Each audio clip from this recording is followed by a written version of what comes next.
Assalamualaikum warahmatullahi wabarakatuh. Perkenalkan, nama saya Gibi Yuza Prisetia dengan nomor induk mahasiswa 200600888.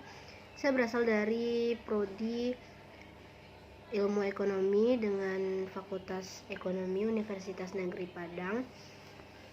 Saya mengikuti mata kuliah Statistika Lanjutan dengan Bapak Alphonsus Trianto SEME. Saat ini saya akan menjelaskan materi tentang teori pendugaan statistik pada buku Statistika Lanjutan edisi 3 tentang teori pendugaan statistik.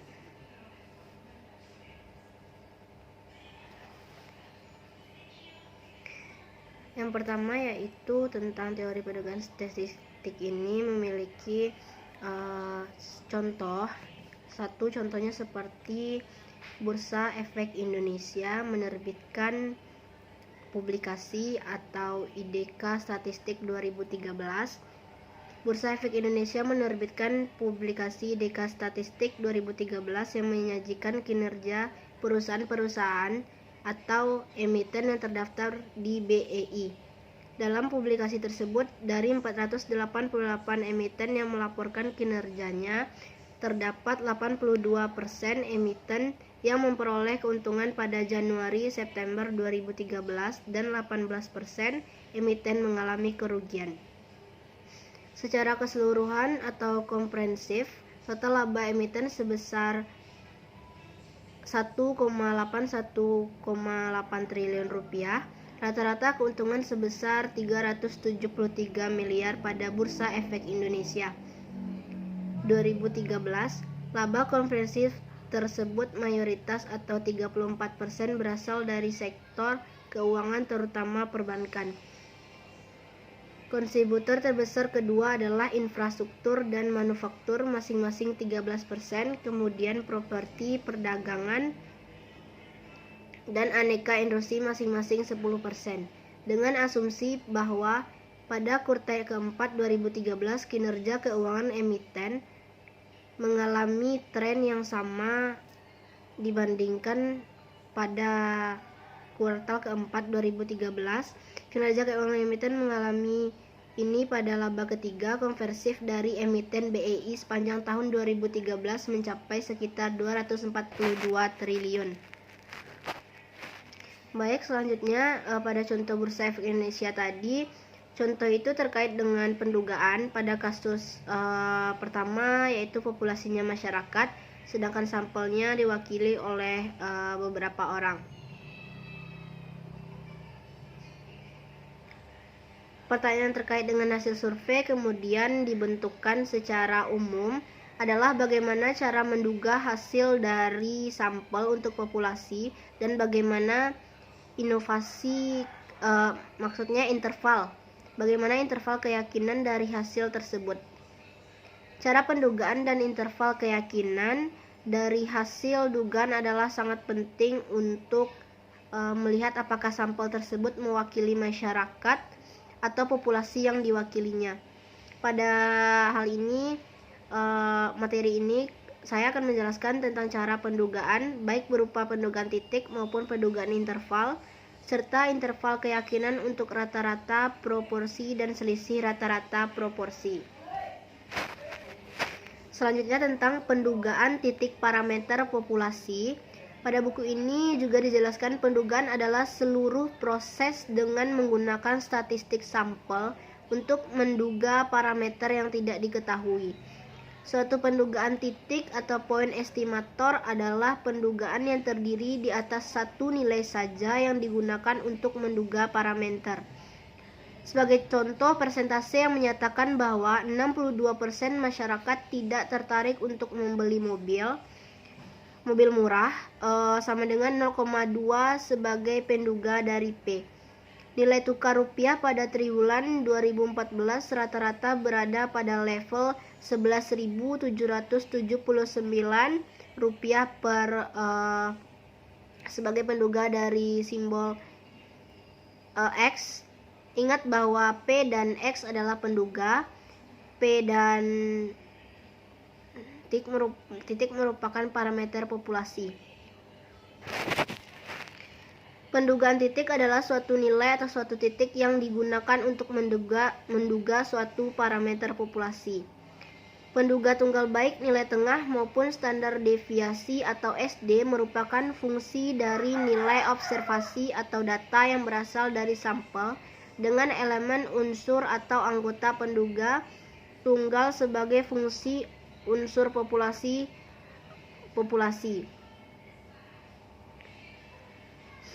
Selanjutnya yaitu ada sifat-sifat penduga.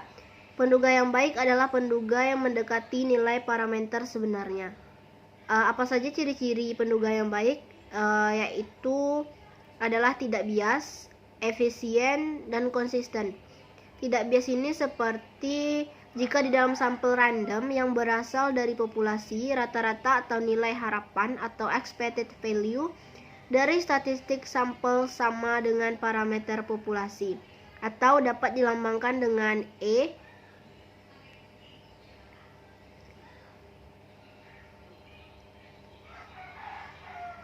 Selanjutnya yaitu efisien. Penduga yang efisien atau efficient estimator adalah penduga yang tidak bias dan mempunyai varians yang paling kecil dari penduga-penduga lainnya.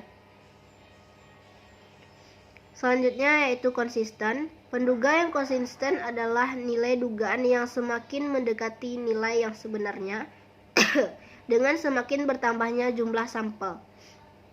Jadi ukuran sampel yang semakin besar cenderung memberikan penduga yang konsisten dibandingkan dengan ukuran sampel yang kecil. Selanjutnya saya akan menjelaskan tentang pendugaan interval. Dalam praktiknya nilai statistik dari satu sampel ke sampel lainnya dapat bernilai sama, tetapi mungkin juga berbeda. Pada kasus inflasi misalnya, sampel di 6 kota mempunyai nilai rata-rata yang berbeda dengan sampel di 15 kota dan 66 kota. Sehingga penduga titik atau penduga tunggal kemungkinan besar akan berbeda dengan parameter populasi. Pendugaan titik adalah memberikan gambaran mengenai seberapa jauh atau selisih nilai dugaan dengan nilai sebenarnya. Berapa besar inflasi secara menyeluruh di Indonesia sebagai sebuah parameter secara persis tidak diketahui karena tidak pernah diukur. Inflasi yang ada hanya didasarkan pada inflasi di ibu kota provinsi dan kemudian diperluas ke 66 kota besar di Indonesia. Pendugaan interval adalah suatu interval yang menyatakan selang di mana suatu parameter populasi mungkin berbeda. Pendugaan interval menunjukkan pada interval berapa suatu parameter populasi berada. Hal ini didasarkan atas pertimbangan bahwa suatu nilai dengan tidak mungkin dapat dipercaya 100% karena nilai tersebut didasarkan pada sampel yang merupakan bagian dari populasi. Suatu interval keyakinan atau confidence interval yang dibatasi oleh dua nilai yang disebut batas bawah dan batas atas lebih memungkinkan bahwa suatu parameter akan berada pada kisaran interval tersebut. Interval keyakinan untuk rata-rata hitung populasi adalah interval yang memiliki probabilitas besar mengandung rata-rata hitung populasi. Bentuk umum interval keyakinan adalah sebagai berikut: S min ZS kurang P kurang dari S tambah ZS dalam kurung sama dengan C, di mana S adalah statistik yang merupakan penduga parameter populasi atau P, dan P parameter populasi yang tidak diketahui. Dan S standar deviasi distribusi sampel statistik. Z suatu nilai yang ditentukan oleh probabilitas yang berhubungan dengan pendugaan interval. Nilai Z diperoleh dari tabel luas di bawah kurva normal. C probabilitas atau tingkat keyakinan yang dalam praktik sudah ditentukan dahulu. S min ZS nilai batas bawah keyakinan. S tambah ZS nilai batas atas keyakinan. Nilai C berada pada kisaran 0 sampai 1. Apabila nilai mendekati 1, maka akan semakin baik interval keyakinannya. Misalkan nilai C sama dengan 0,95 atau interval keyakinan 95%, dapat diartikan bahwa sekitar 95% dari interval yang disusun akan mengandung parameter yang sama dengan yang diduga. Apabila C sama dengan 0,99, berarti juga bahwa 99% interval yang disusun akan mengandung parameter sama dengan yang diduga. Jadi semakin besar interval keyakinan, maka akan semakin yakin bahwa nilai parameter akan sama dengan nilai dugaannya. Oleh sebab itu, apabila nilai C semakin rendah, maka keyakinan bahwa interval tersebut mengandung parameter yang sama dengan yang diduga juga semakin kecil. Apabila ditentukan probabilitas keyakinan C sama dengan 95, berarti bahwa 95% interval yang disusun untuk rata-rata hitung akan sama dengan parameter yang sedang diduga.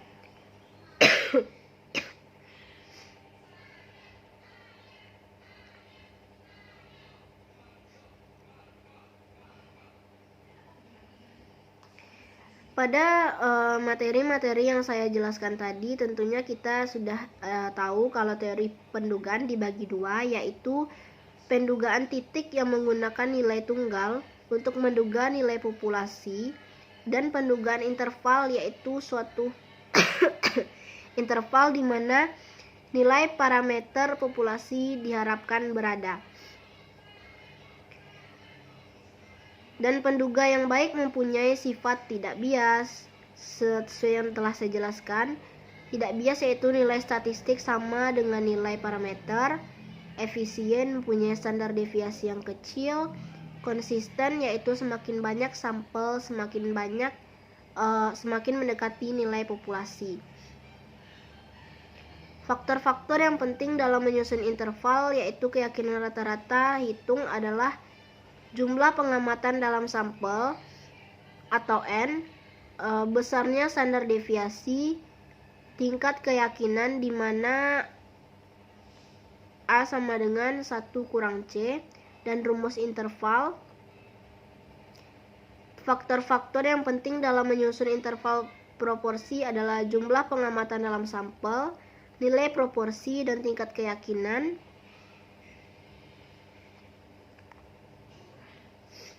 Selanjutnya saya akan menjelaskan tentang jumlah sampel untuk menduga proporsi populasi. Untuk mendapatkan rumus jumlah sampel dalam pendugaan proporsi dapat diturunkan sebagai berikut. Pada buku ini dijelaskan bahwa rumus-rumusnya seperti catatan bahwa nilai P dan dalam kurung 1 kurang P belum ditemukan karena belum ditentukan sampelnya. Hal ini merupakan tahap menentukan jumlah sampel, oleh sebab itu harus diasumsikan nilai P. Nilai P yaitu proporsi pada populasi yang besarnya tertentu. Mengacu pada nilai P yang diasumsikan tersebut, maka pendugaan interval proporsi dirumuskan sebagai yang telah dijelaskan dalam rumus. Ada 3 faktor penting yang harus diperhatikan untuk memilih sampel yang baik, yaitu yang pertama, tingkat keyakinan yang dipilih. Pada contoh, tingkat keyakinan biasanya 0,95 atau 0,99, tetapi bisa juga angka lainnya. Pada dasarnya, semakin tinggi tingkat keyakinan, maka akan membutuhkan sampel yang semakin besar. Perlu diingat bahwa apabila tingkat keyakinan semakin meningkat, maka nilai Z juga meningkat. Peningkatan nilai Z terkait dengan nilai standar deviasi yang kecil, di mana deviasi yang kecil disebabkan faktor pembagi yaitu N atau sampel yang besar. Oleh sebab itu, semakin tinggi tingkat keyakinan, semakin besar sampel yang dibutuhkan. Yang kedua yaitu kesalahan maksimum yang diperbolehkan. Pada dasarnya, semakin baik hasil penelitian adalah kesalahannya minimum.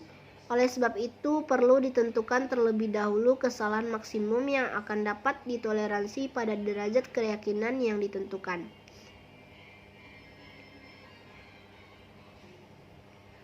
Pada bidang-bidang menyangkut kehidupan manusia yang akan sangat membutuhkan kesalahan minimum 1%, tingkat keyakinan 99%.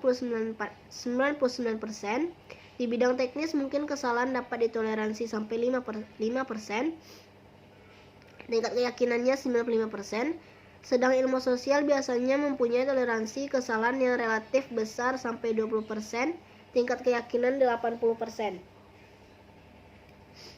Yang kedua yaitu variasi dari populasi. Variasi populasi diukur dengan standar deviasi. Pada kasus standar deviasi populasi tidak diketahui, maka standar deviasi populasi harus diduga dengan standar deviasi sampel. Semakin kecil standar deviasi biasanya membutuhkan ukuran sampel yang lebih besar. Selanjutnya, jumlah sampel untuk menduga rata-rata populasi. Memilih ukuran sampel. Kesimpulan yang baik adalah apabila statistik dari populasi sama atau mendekati parameter populasi, kondisi demikian menghendaki jumlah sampel sama dengan jumlah populasi N sama dengan N. Hal tersebut akan sulit terjadi karena sensus atau sampel yang besar akan membutuhkan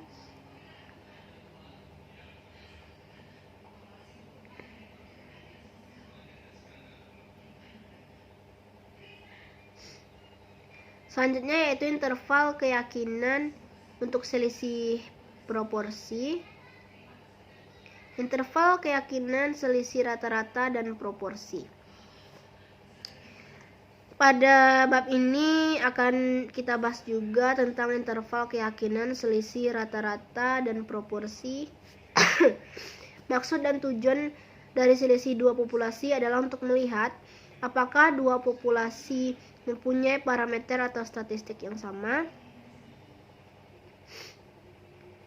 Pada bab ini bahwa selisih rata-rata dan proporsi mempunyai distribusi yang bersifat normal apabila X1 dan X2 merupakan rata-rata sedangkan P1 dan P2 merupakan proporsi dan dua populasi yang mendekati normal, maka selisihnya X1 minus X2 dan P1 minus P2 juga mempunyai sifat yang normal. Selanjutnya ada interval keyakinan untuk selisih rata-rata dengan rumus yang telah dijelaskan pada buku ini. Interval keyakinan untuk proporsi. Sebagaimana dibahas pada bab ini, proporsi menunjukkan presentasi proporsi kali 100% dari sesuatu bagian atau unsur terhadap total bagian atau unsur. Proporsi mempunyai distribusi sampling yang bersifat normal dan nilai rata-rata distribusi proporsi sampel merupakan penduga tidak bias terhadap proporsi populasi. Teori dan prosedur pendugaan untuk proporsi populasi sama dengan pendugaan pada rata-rata hitung sampel. Disebabkan nilai dari parameter kebanyakan tidak diketahui, maka penduga yang baik dari standar deviasi proporsi populasi P adalah standar deviasi proporsi sampel S.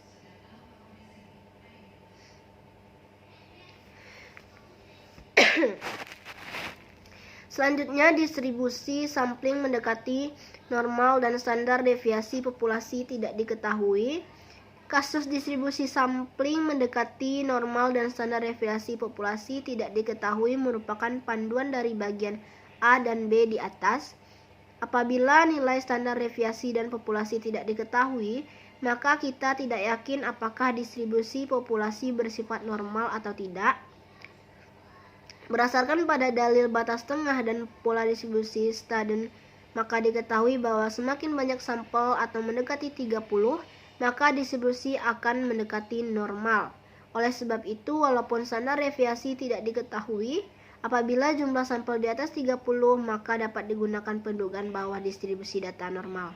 Sedangkan standar deviasi populasi yang tidak diketahui dapat diduga dari standar deviasi sampel, rumus umum pendugaan untuk distribusi sampling mendekati normal, dan standar deviasi populasi tidak diketahui. Selanjutnya, distribusi normal dan standar deviasi populasi tidak diketahui. Pada populasi yang sangat besar, seringkali nilai parameter populasi tidak dapat ditemukan. Sebagai contoh, nilai rata-rata hitung yang mengakibatkan standar deviasi populasi juga tidak dapat ditemukan. Oleh karena standar error populasi diduga dengan S, maka variabel random tidak mengikuti distribusi normal. Ada juga distribusi normal dan standar deviasi populasi diketahui. Interval keyakinan rata-rata, yaitu tahap pertama adalah menentukan masalah yang dihadapi. Kemudian menentukan sampel. Selanjutnya menyusun interval keyakinan. Kesalahan standar dari rata-rata hitung sampel atau standar error of sample mean. Nilai rata-rata hitung sampel adalah standar deviasi distribusi sampel dari rata-rata hitung sampel.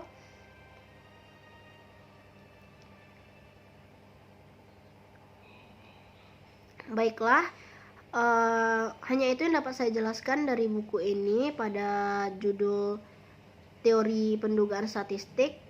Maaf jika ada kesalahan dalam penyampaian peribahasa dan kata-kata yang kurang berkenan atau kesalahan dalam menjelaskan materi. Saya mohon maaf. Saya akhiri dengan Assalamualaikum warahmatullahi wabarakatuh.